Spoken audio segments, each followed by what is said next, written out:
me a Prada bag because he proud of me, full of honey buns, with a honey bun. You know what I'm saying?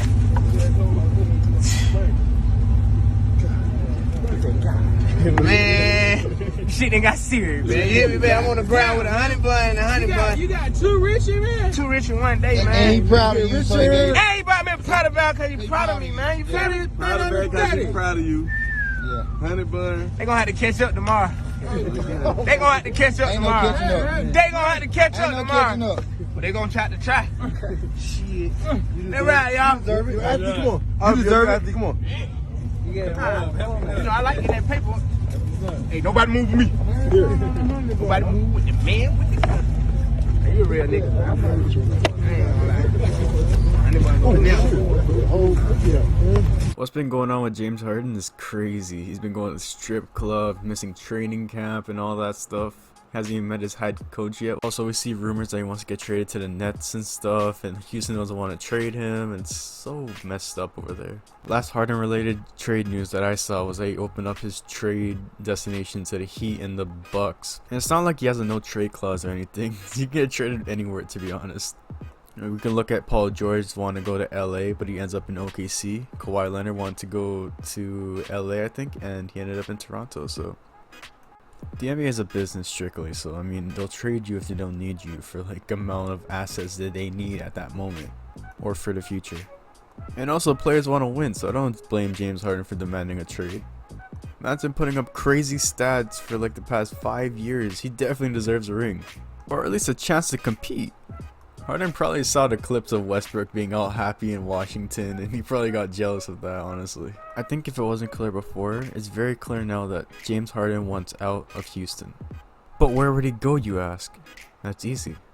Toronto. Now, before we get into the video, don't forget to subscribe, like, comment, and let's get into it. Now, the Toronto Raptors have been surprising us for a couple years now. They fired Coach of the Year Dwayne Casey and replaced him with Nick Nurse as assistant coach.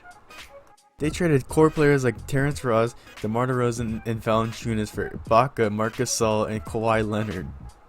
And regardless of the circumstances, it resulted in a 2019 championship for them. Masai, the general manager of the Toronto Raptors, is like a tiger stalking its prey. He waits for the perfect moment to strike, and once he sees it, he goes for it. Perfect example is when he got Kawhi out of San Antonio. Kawhi was disgruntled, he was mad at management for mishandling his injuries, and he just wanted out. Masai noticed this and decided to trade one of his co-star players, DeMar DeRozan, to San Antonio for Kawhi Leonard. Now, what does this have to do with the James Harden trade, you ask? A lot. Harden is clearly disgruntled. And I'm sure Masai sees that James Harden's going off to clubs, parties, and all this stuff in the middle of training camp. And he's looking at this with wide eyes. Besides probably looking at this James Harden situation as an opportunity to get back into the finals and possibly win a championship in 2021. But what will it take to get James Harden out of Texas, you ask? A lot. I think I'd come up with a trade that works for both sides. The trade is James Harden and Daniel House for Kyle Lowry, Norman Powell, and 3 first-round picks. I think this is a great trade for Houston because they get Kyle Lowry a 1-year contract, Norman Powell a 2-year contract, one being a player option. They get 3 first-round picks, 2021, 2022, and 2024, and they get time to rebuild, which they desperately need. As for the Raptors, we get a superstar in James Harden and Daniel House to come off the bench. The Raptors can finally start VanVleet at the point guard position and not have 2 undersized point guards at their guard spots. Let's take a look at how this team will look if this trade went down. We're going to start with the Houston Rockets. The Houston Rockets, I think, will have a lineup of Kyle Lowry, John Wall, Eric Gordon, Christian Wood, DeMarcus Cousins, Norman Powell off the bench, Ben McLemore off the bench, and PJ Tucker off the bench. And the reason why I love this trade is because of the expiring contracts. After this year, Lowry comes off the books, Norman Powell has a player option, and you have 3 first-round picks that you get from the trade to rebuild from. Houston can also trade Eric Gordon for other assets in the future to help the rebuilding process. Now let's take a look at the Raptors side of things.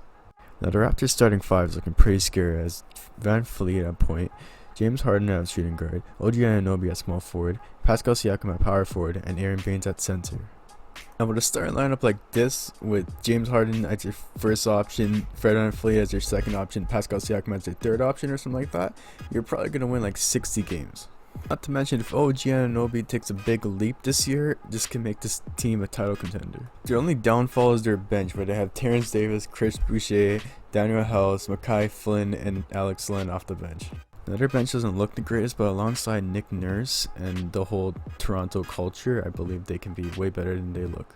I think we all know Masai's going to look for a nice bench player to put alongside those guys to make them better. Not to mention the Raptors got James Harden for the next 2 years to make a championship push with.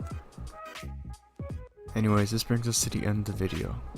So if you guys like this current day trade scenario that I just brought up today, then hit the subscribe button and comment your opinions down below. Other than that, see you guys next time.